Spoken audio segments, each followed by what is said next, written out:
Then.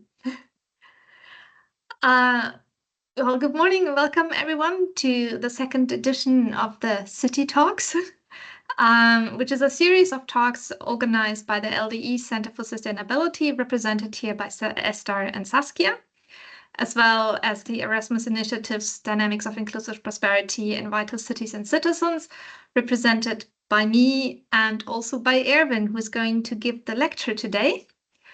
Erwin is a postdoctoral researcher in both in this initiative Vital Cities and Citizens and Dynamics of Inclusive Prosperity, also connected to the Center for Frugal Innovations. And I feel I might be forgetting one of them as well, but you can mention that as well if you wanted to. Erwin has been with us for the past almost 2 years now, working on the role of the installer in the energy transition. And this is also the topic of the talk you're going to give today. So I think without any further ado, I will give you the floor, and I hope for an interesting discussion afterwards. Yeah, thank you very much, Anna.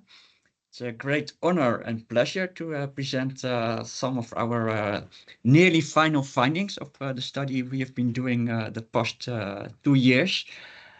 And it's really a great honor to be here. And I've focused in my talk on the more practical results, I think, because that's and make it accessible to across universities and across different disciplines, and also for societal partners. I'm not sure whether they also present in this meeting, but anyway, they are a key target group for our study to do it with and for societal partners.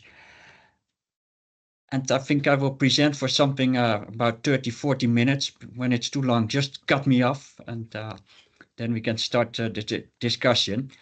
And I will focus a little bit on what installers are and why we started with this project, and then structured along the research questions, I will provide the results and the key conclusions.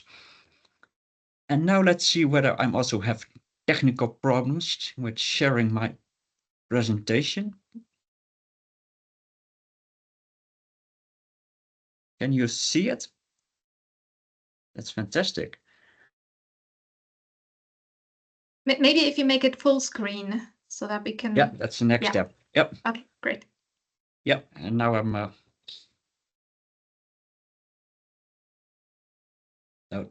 Let's start about the background of the study and why we started with it. I think it's not needed to say that climate change clock is ticking. So there's a huge urgency for transitions, and but we had some talks with one of the key partners, the province of South Holland, and they're very much interested in digitalization of my words, a bit more boring industries who have been there for many years for installers, typical firms which have been around for decades.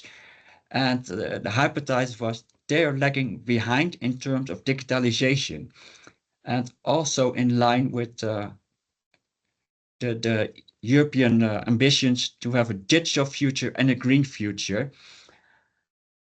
And at the same time, installers, there is a huge shortage. Here is a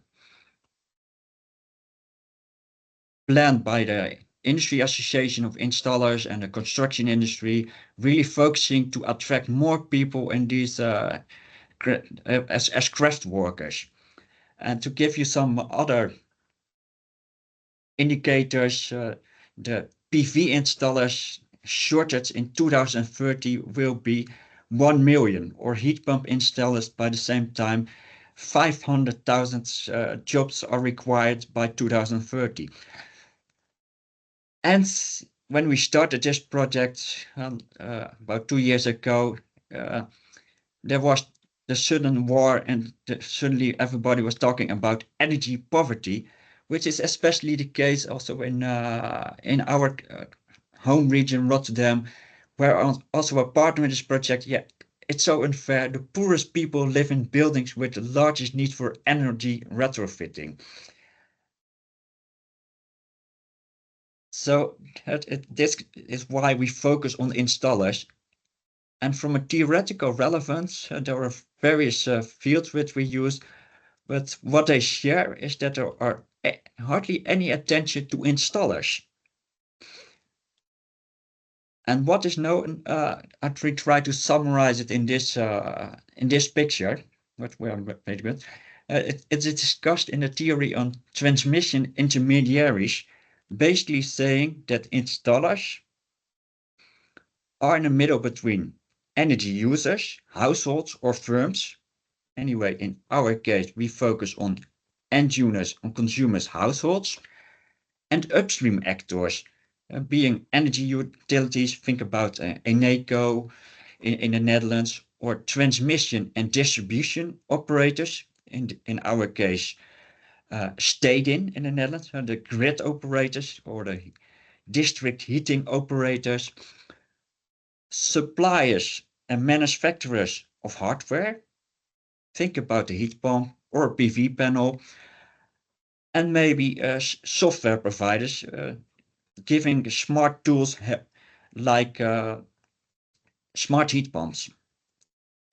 And installers, they have access to consumers. They go to people's homes, like the lady, and they know the situation of the house. They know the budget of the users. They know the requirements of the users. So they have a lot of power against upstream actors. And at the same time, because they have a deep knowledge about the installations, they can advise end users about what to purchase, how to do you go for a heat pump, or can you still rely on what you see here, a heating boiler, a gas-based heating boiler. And they also influence users in terms of how to use it. Do you run your heating system on a constant temperature, or do you say, no, we adjust it to save energy? So they are key players in energy transitions, as I will come back on later. And furthermore, mostly they are small enterprises, mother-daughter, father-son firms, or lonely riders who like to play with installations. And they are typical craft people, uh, trained by learning by doing, years of on-the-job learning, and they work for often for construction firms or for larger installers, and they are typical project-based, meaning they run from project to project, so they're rarely at the same place for a longer period or from customer to customer. And of course, there is a whole line of supporting actors or competitors. And this is actually saying the installer's ecosystem. And in our study, we try to analyze what's the role of installers in energy transitions and how are their relations with all these institutes, all these other actors. And what basically our research questions are the following. What are the challenges of installers they are facing, and what are the challenges of customers? So read energy injustice or budget constraints. And what are frugal solutions to overcome these challenges? And frugal solutions, frugal innovation is basically quick solutions to overcome resource constraints that are accessible, easy to use, and fulfilling the basic needs. Examples. One example is during the COVID situation, there was an urgent need for face mask, and 3D printers helped hospitals across the world or medical centers to quickly print safe face mask. Second question, the effect of digitalization. And digitalization is uses of digital tools, which can be smart heat pumps, which can be Facebook, which can be WhatsApp, everything, all kinds of digital tools that installers can use during their work. And the last role, of course, the main sponsor of our study is Vital Cities and Citizens. What's the role of cities to support installers' practices? And we want to contribute to academic debate, but much more important is also to provide policy and management advice to local and regional policymakers and to industry associations such as Techniek Nederland.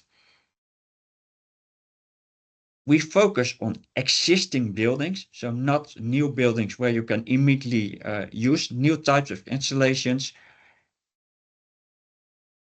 And we focus on households and not on industrial or offices. And we focus on heat and electricity.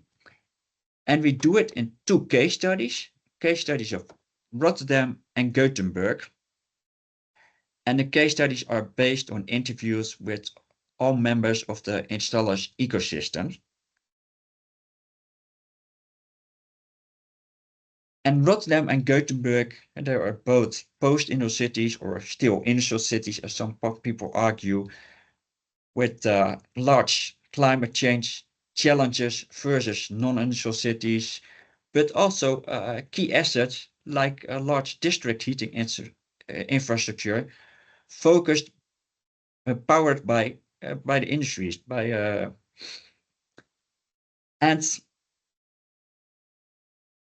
both also have an increasing divide between rich and poor people, so the sustainability challenges, and the social part, the justice challenges.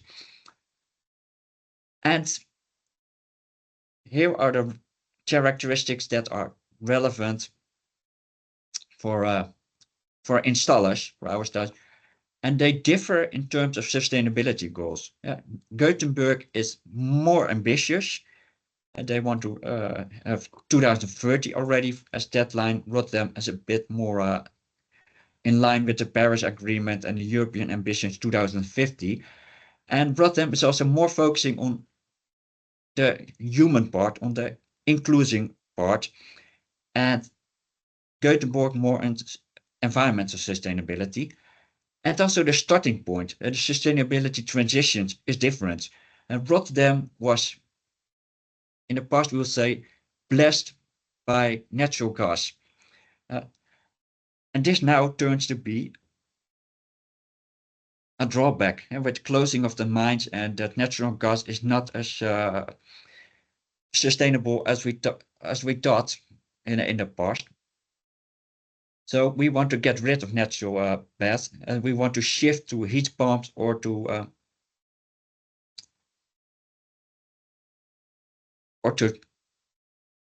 extend district heating network. But at the same time, both cities want to increase efficiency of energy and heating. So a shift from reducing energy use also to make installations more energy efficient, which requires, as I will show, a key shift in mindset of installers, of users, of manufacturers. And it may also contrast existing business and service models of installers and of manufacturers. So it's a huge step to make this transition. And there's also, in terms of government, important difference between Gothenburg and Rotterdam, with Rotterdam being much more liberalized, social housing in private hands. Same for the energy and the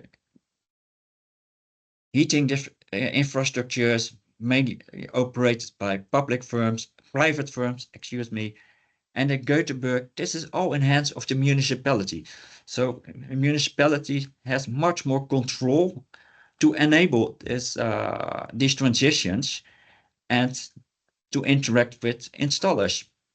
But that has some nuances, as I will show later. So coming to the first research question about the installers, of the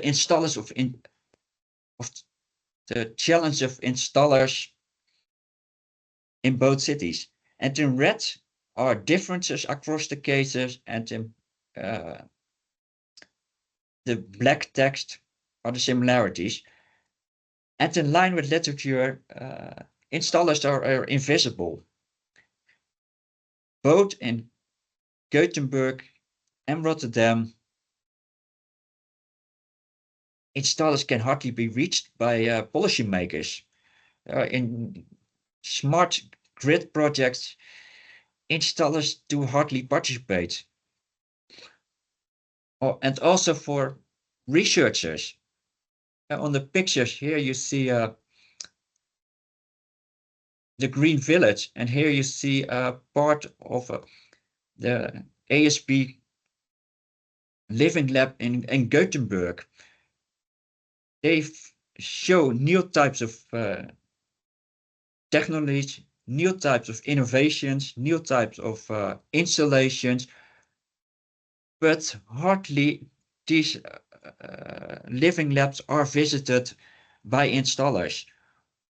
At the same time, it's argued that installers, they play a key role in deployment of these new technologies, and they should be in interaction with researchers and manufacturers developing these kind of new stuff. So here there's, we noticed already a sort of lacuna.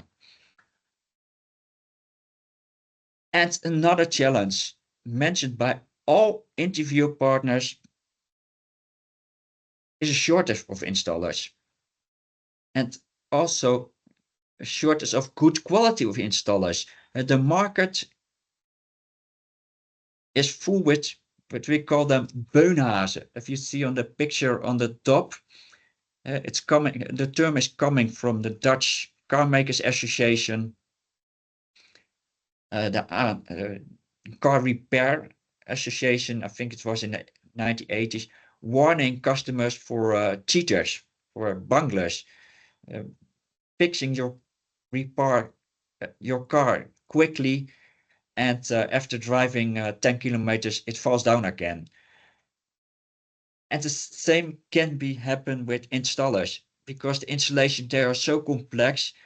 As a customer, you don't have any idea what they are doing, and you trust installers that they're doing the work well. But because there is a free market, there is hardly any certification and control, and there is a huge demand. A lot of cheaters are entering the market and also destroying the reputation of the well-willing and the majority of good installers. But in both Gothenburg and Rotterdam, this was mentioned as a key concern. And also in both cases, regulations are the technologies are changing rapidly, and manufacturers pushing smart devices, smart pumps, and giving updates nearly daily. As one interview partner said, yeah, nearly every day another tech provider, manufacturer is coming with a new device, and I'm getting crazy of it. I need to learn these new technologies and how these new technologies interact with other technologies have reached. Connecting a heat pump with connecting a PV panel is not that easy. It's not just connecting wires. They have different IPAs. So this is also a key challenge for installers, even in Gothenburg, which turned to be more advanced in digital technologies. And at the same time, regulations, which is a key concern in the Netherlands, which can be illustrated with the national gas base out. Initially, the idea was, okay, heat pumps are the new standard. And then already within a year, the regulation was there. We make an exception for apartment buildings and for monuments because there it's too complex to install heat pumps. Because apartments, they are too small. And this brings me to the next challenge in the Netherlands, the space constraints. In typical one-family houses, as depicted on the middle picture, the gas-based installations are based on the attic because that's the cheapest place and you don't want to see it and it's very nice, but it's too small for heat pumps. So installers, architects, construction firms, they need to find new places for heat pumps. And another space constraint in both cities is the accessibility. Installers driving around in their vans with their equipment, they are faced with parking problems, with pedestrian zones. I think these two, the capacity of the electric grid and speed of transition, speak on their own. But another challenge for installers is, yeah, even though they love their products, they love to work at it, for consumers, it's simply something that needs to work and they don't want to pay much for it. It's a basic need, so they are low cost. And from the consumer's perspective in Rotterdam, as I said, there was the concern of energy poverty, and energy transition in both cases is also increasing the divide. And now coming by some solutions we identified, and first starting with solutions developed by installers. And hereby we make a distinction between frugal and non-frugal solutions. And on the left-hand side, we see the frugal solutions. And the first one is a collective hybrid developed by a large installer, Breeman. And they have a modular collective hybrid which can be put on top of apartment buildings. You can see it on the picture, and it uses the chimney, so existing infrastructure, to connect the heat pump with existing heating boilers of residents. So it's a hybrid solution, much more cheaper than a hybrid for each apartment buildings. And also in terms of installation capacity, it's more frugal because it's a modular. 80% of this device is installed at Breeman's site rather than at the construction site, meaning you need only few people working on the roof. And on the roof, installers, they need to have other safety certifications. So less certificated installers can work on this installation. So it's cheaper and it can include more workers. The second example is the installer ACE, and they have a business model or service that is like they reuse old boilers and they rent it out for people who are waiting for heat pumps, for who are waiting for heat pumps when they get cheaper, or when they wait to be connected to a district heating system. So they are reusing it and lease it out against a lower price. So again, an example to reduce energy poverty. Another example here is WhatsApp. And installers, they use it. They use the video function to provide service on distance. For instance, how that users can solve some problems, including for refilling the water kettle. And so really basic things. Installers don't have to drive to the customers, but can use a very simple tool to provide some services. And then non-frugal solutions. And here, this module on the top of the roofs is a solution to overcome the space constraints related to heat pumps. And through a door, installers can work on this. So again, they don't have to climb the roof, making service and maintenance much more easy.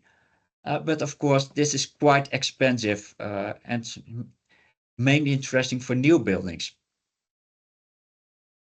And then not only in the Netherlands, but also in Sweden, that installers use cargo bikes full of their basic tools.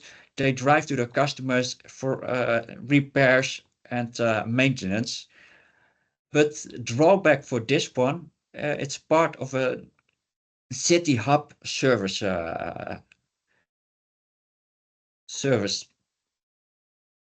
that these installers, Van Dorp and Brevada, they have a small workshop within the inner city, so they are close to the customers. But these are both big installers because the smaller ones, they cannot afford such a location. And these installers are also in the field of business to business. They have long-term service contracts with, for instance, Erasmus University or firms. So it's partly overcoming the space constraint in terms of accessibility, but of course it cannot be used by the smaller installers and it cannot be used for new installations. You cannot put a heat pump on a carbo bike. Then we have solutions developed by other actors. And again, on the left side, more frugal, and on the right-hand side, less frugal. And here we see an innovative new training firm, which actually focused on practice-oriented learning in Rotterdam South. They have a model house where installers learn to put PV panels on the rooftop, connected with the fuse box, and it's simply learning by doing, and they start with practice and do theory afterwards. And they also use photos of toolkits, and this makes it more inclusive, for instance, for people who don't speak Dutch.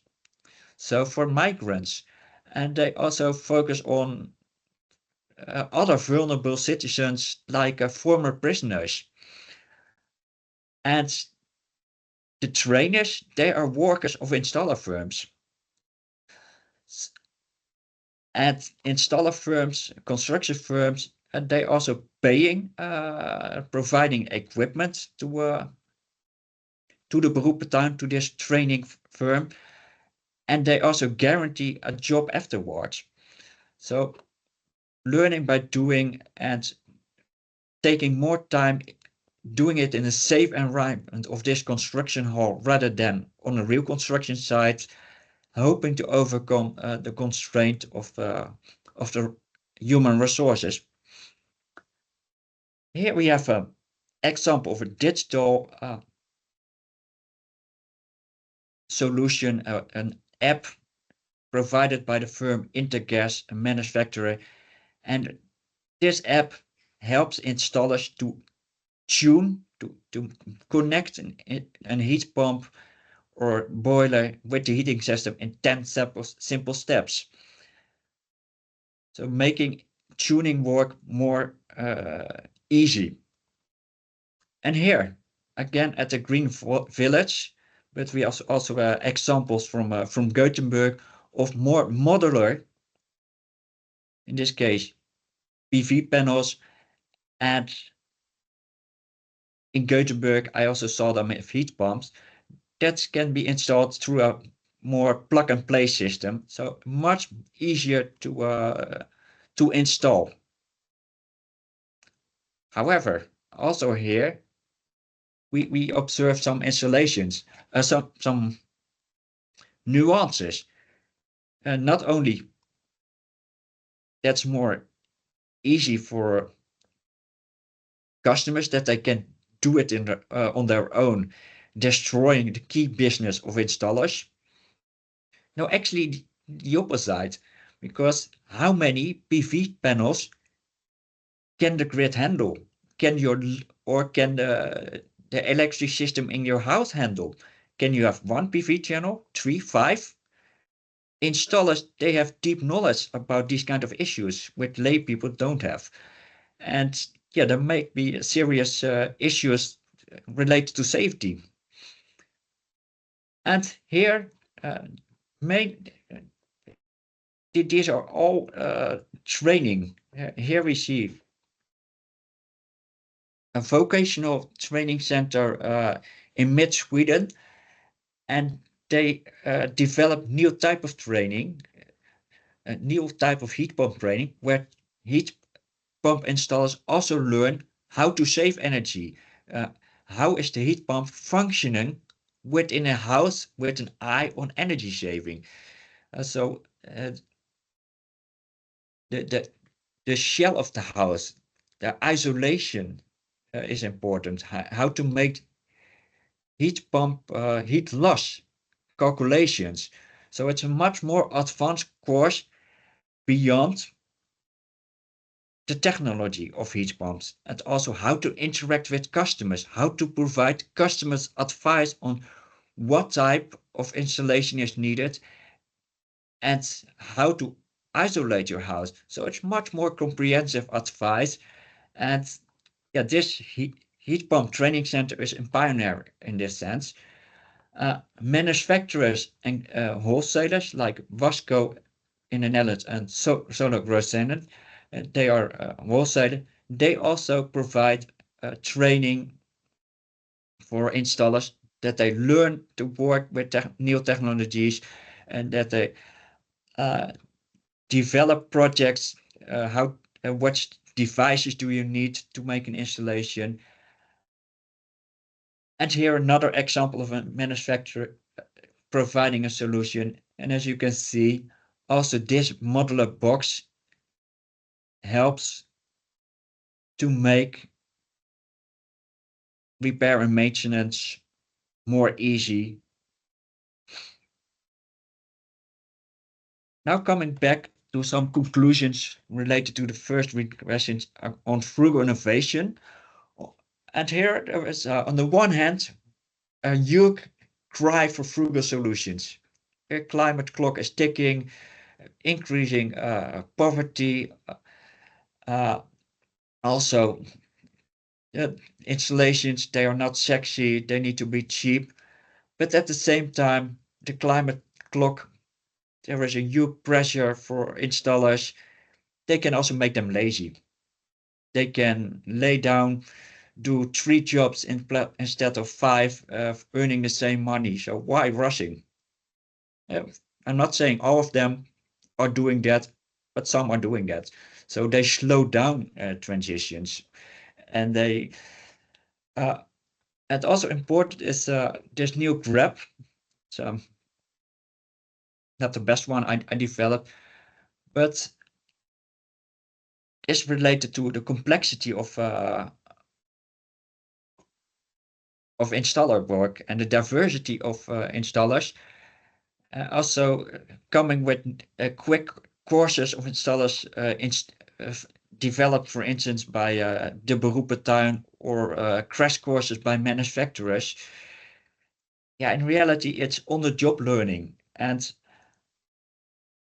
installing, just putting a heat pump in a house or a PV channel is relatively easy, but connecting it to the electricity or the heating system, the tuning, yet it requires much longer experience simply by doing and making all mistakes once that you can learn. And maintenance and repair is, yeah, even more experience that you obtain by doing and working with a supervisor. And the pre-installation stage, yeah, design requires also more experience, and also to provide advice beyond the installation requires, as I said, knowledge beyond the installation, but also other types of skills. It's talking with people instead of playing with an installation. So soft skills are gaining more important for installers, And that's simply, and I think also many researchers, talking with lay people and also installers. They know everything about the device, and they can talk about enthusiastically about it, but how to save energy with it, it's another language. So this also prevents development of fast solutions. Erwin? Oh, Yes. I see you're already at the conclusion slide anyway, because I thought so maybe another couple of minutes for you to wrap it up. Yep. I will skip some slides. These are indeed conclusions per question. But I will answer this question on digitalization, and then I go to the overall conclusions in I would say 3 minutes.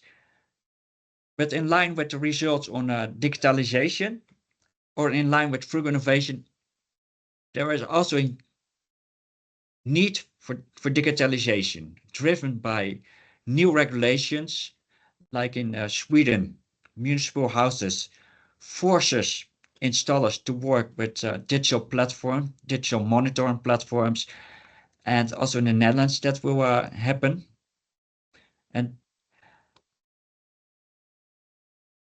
But digitalization is also not that easy, because like Kiona, that's such a platform in Sweden, connecting different utility flows, so heating, electricity, water, with an eye on energy saving. But these have other types of data, different IoT protocols, so increasing complexity for installers. And also changing other types of business models. Normally services are based on calculating hours. Now they need to calculate new business models based on data and based on energy saving data. Yeah, that's not that easy for installers, but also to convince their customers. And I will skip this slide and coming to the overall conclusions. First of all, installers, they can make and break energy transitions. They are responsible for quality, and imagine what goes wrong with badly isolated installations. Also, we have energy evidence that installers can reduce energy injustice, and that they indeed have a powerful position versus other players, and they are across the life cycle in the pre-design stage, but also during the usage stage. But there are nuances. Also, manufacturers, they advise installers how to use installations, and also play with guarantee and complexity of systems that they cannot easily connect brand A with brand B. And the final conclusion I would mention now is that installers, they're also shaped by energy transitions. They also in transition by themselves, as depicted here. From a problem solver, they move to holistic advisor, data specialist, and data manufacturers. And they are more working in prefab, as I've showed the example of Breeman, and also others are doing it. But across line, there are challenges within these roles. And there I would like to stop for time reasons and to open the floor for discussions. Thank you so much for the presentation. I would like to ask if anyone has a question right away. If not, I was wondering if you have kind of an idea or overview over the changes in both Sweden and the Netherlands that have happened after the new government started. So I know that in Sweden, I think it's been a few years already. So the government has been around for a few years. But was the situation different before that and after the new government? And the same here in the Netherlands, where, well, obviously we have to deal with whoever is in charge right now for the past few months, and what has changed for the installers since? Well, a similarity in both cases is the fear going towards nuclear energy. That's a key concern on the one hand, for of course, safeguarding affordable energy, but also, of course, all the downsides of nuclear energy. And yeah, for installers, this will not make that much changes, because the installers we focus are at the bottom part of the energy value chain. So that no matter whether it is energy generated by coal or by hydrogen. These are other types of installers, so we did not in that. But going to the Netherlands, yeah, they get crazy in the inconsistency of regulations. And I can give you two examples. One is, I said, heat pumps. They are the new standards, which started with an exception for apartment buildings and for monuments. But now with the new government, they, yeah, heat pumps, they were stupid. And maybe there are alternatives for heat pumps. So there is a lot of uncertainty for installers. Do we need to master heat pump technology? Because a lot of people in installers in the Netherlands, they used to work with gas boilers for decades. And working with gas is another cup of tea than working with electricity. So do we need to master that new skill or not? So it negatively influences the working practice of installers, and yeah, slows down energy transitions.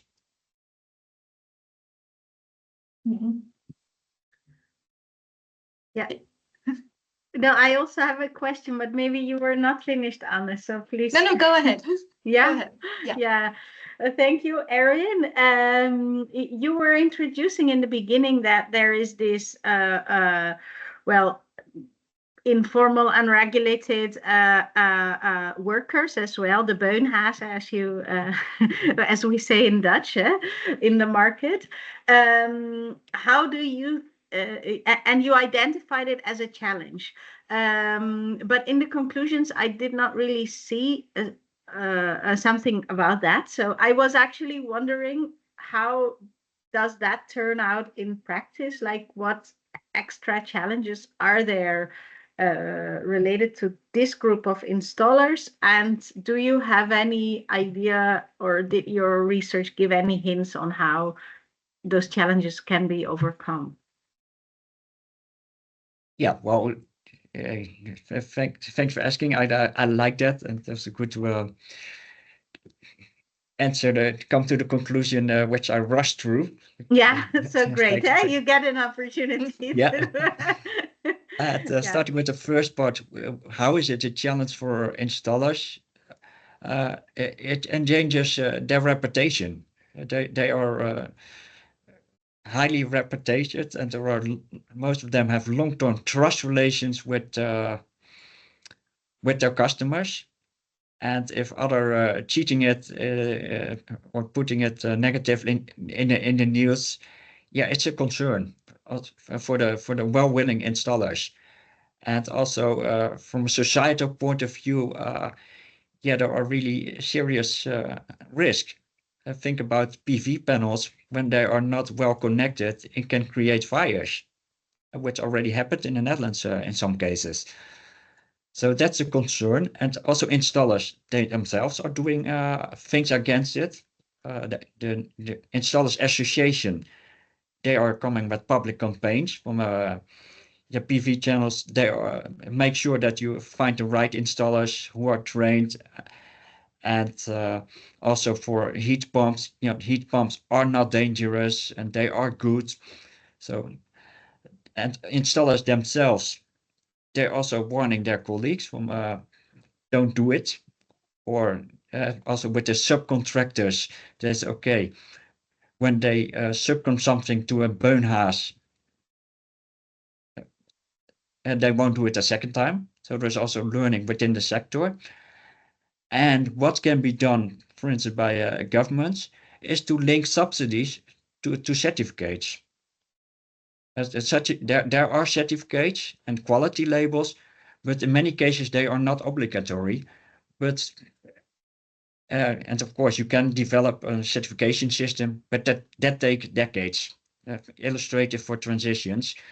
But what can be done overnight is okay. We link our our subsidies, for instance, for a heat pump, with certificates or with quality labels. So in that sense, it increases the quality and reduces beunhazen. And actually in other countries, this is already taking place.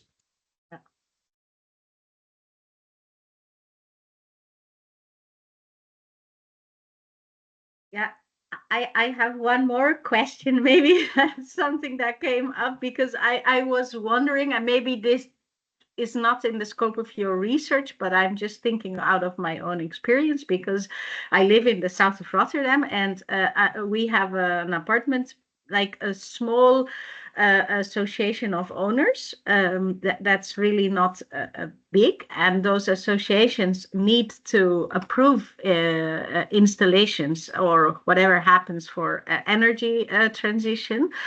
But it's really like those, you have quite a lot of those small scale associations of owners that are very difficult to get organized. They have challenges to organize themselves. There are differences in also income levels of different residents, and that makes it really challenging to access those.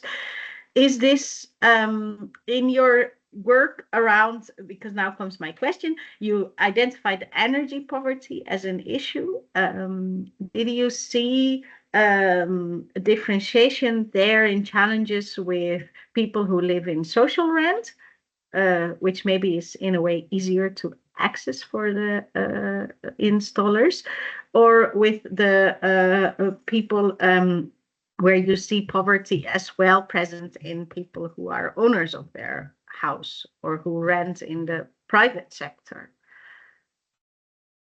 Yep, that's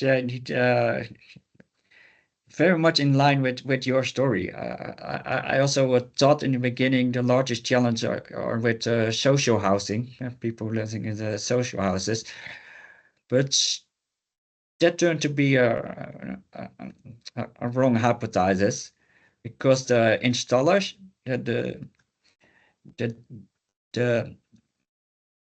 social housing providers, they have long-term service agreements with big installers, and they also make joint sustainability plans, and really focusing on both working on the isolation and the renovating, making houses more energy efficient, and changing the installation, and making joint investment steps. Okay, what comes first, the isolation or first changing the installation, making plans per block, and really adapting a tailor-made to make the sustainable transition and to include everyone living there.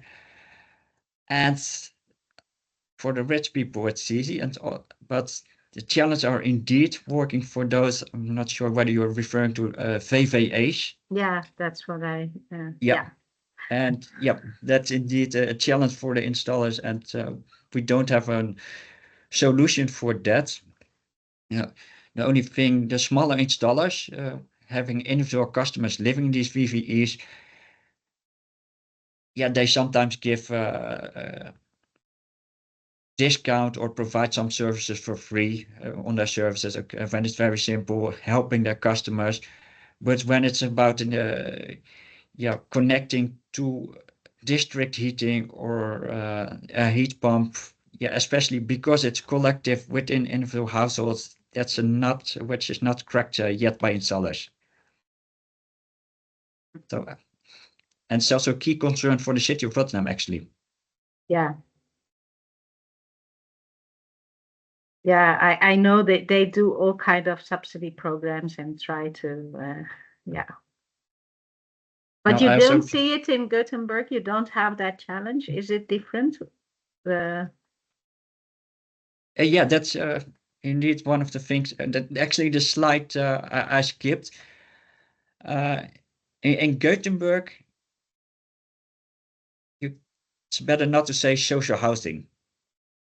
It's municipal housing and based on the universal right of housing.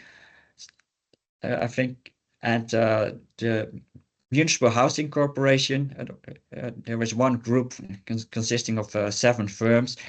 They own 30% of the houses in Gothenburg. And within these apartment buildings, they are, at least in theory, rich and poor living together, and a basic price, and that people can afford to live there, the lower income, they are compensated by getting subsidies to rent it in that sense. And these houses are well isolated, well maintained, much better than in Rotterdam. And they can also directly implement the ambitious climate goals. But here is also a paradox I see in the case of Gothenburg. To make renovations or new installations, or the focus is on the lowest purchasing price. So the cheapest is installations, but these are not the most energy efficient ones.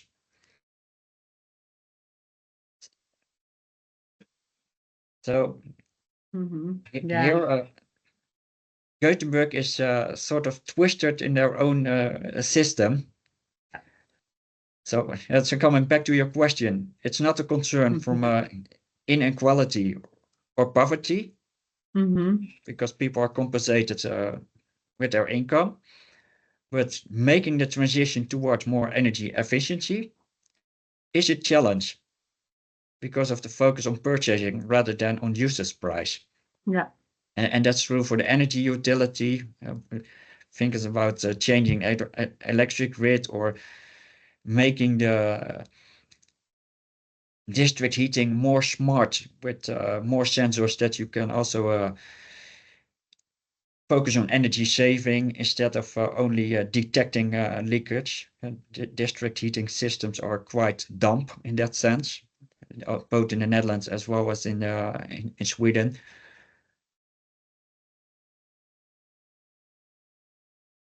Maybe I can briefly say something also about Sweden, sorry, because I know that their challenge also lies in a law that dates back, I think, by now about 150 years, which is exactly why they're not allowed to invest into solutions that are maybe the best ones at that moment, but why they have to take the cheapest solutions. So, and this is a law they still want to maintain as well, and are also very proud of, because it is also part of their openness, their social openness. I see that we have 2 more questions now. Esther, you were the first. Yes, I was wondering, you say that installers can make or break the energy transition, and they are now very invisible. What do you think that should or could be done to make them more visible and give them a better voice, so that their experiences can be used in all kinds of things like decision making or architectural projects, or well, all sorts of things? What would help most, and who should do something then? Who could do something really about this? Yeah, what fantastic question.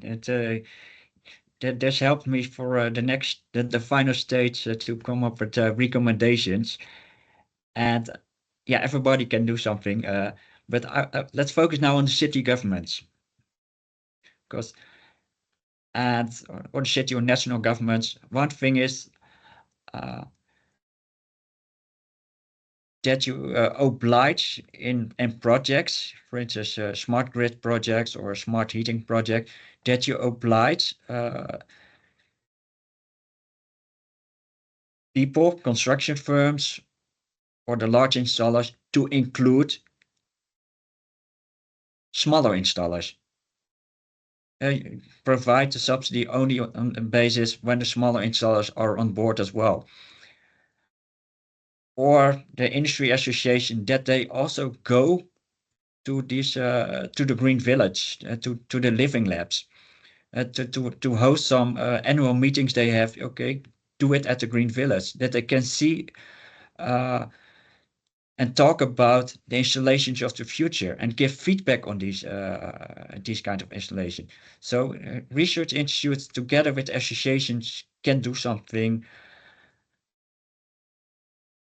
involve them in projects, and also concerning the tenders in Sweden, not only focused on the price, but also focus not only on energy efficiency, what's not easy to solve, but also say, okay, beyond the price, we also put training as a criteria. That's okay. The large firms, okay, make sure that you also train the small firms. And that's okay. We provide more hours within this project to enable new installers to learn the tricks. And for the rest, as I said, play with certificates, even though it will take time to develop an obligatory system. Yeah, what organization can speak up for those people, for those installers? I think it's Techniek Nederland, who takes a stake in their interests also. Are there any other companies or organizations you think of that are particularly for? Yeah, now Techniek Nederland is indeed the Installers Association. With the smaller ones, they're also not so happy with it, actually. And of course, not all of them, but they said Techniek Nederland is too big. So they may not be, but also the larger firms can speak on behalf of the smaller ones who they subcontract to. And the example I gave, Bremen, yeah, they're also at the national level part of the climate tables. So they have a strong voice, actually.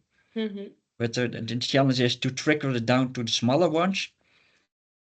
And you also see TDI, Team Duurzaam Installeren, Team Sustainable Installations, which is a consortium of the big installers, the 5 big installers, together with TNO, with the mission, okay, we want to develop install X heat pumps per year. And they really focus on high tech, like new types of heat pumps that install themselves. So a lot of artificial intelligence, but also change the installation process. So going towards more modularity. And they also try to use their voice against manufacturers, because manufacturers, they don't like modularity. They want that installers work with their installations and don't combine it with the installation of a competitor. So here, so this consortium is also a voice in that sense. Yeah. Ilse, I saw that you also had raised your hand. Do you have one short question still? No, but my question is answered during the question of Esther. So thank you. Yeah, Okay. Thank you, Erwin. Great. Then I think this is a good place to stop this presentation. Thank you so much, Erwin, for your presentation. I know that there will also be a final event coming up in December where you will present the final results in a slightly larger setting. Information for this will be shared by the Erasmus initiatives fairly soon, and maybe we can also ask Esther and Saskia to share the event through their channels. We will. Great. The City Talks will continue on November 13 with a presentation by Shivant Jagro on climate justice at local and global scale. This event will be an in-person event as part of the Climate Week I think it was the Climate Week in The Hague, starting at 9 in the morning with a breakfast, and we will start then the actual presentation at 9:30. Information about this is also already online, and you can already sign up for this now. In the meantime, thank you everyone for joining us today. I hope you also got something out of it and learned something new about the role of the installer in the energy transition. And we hope to see you all very soon again. Have a nice day. Thank you.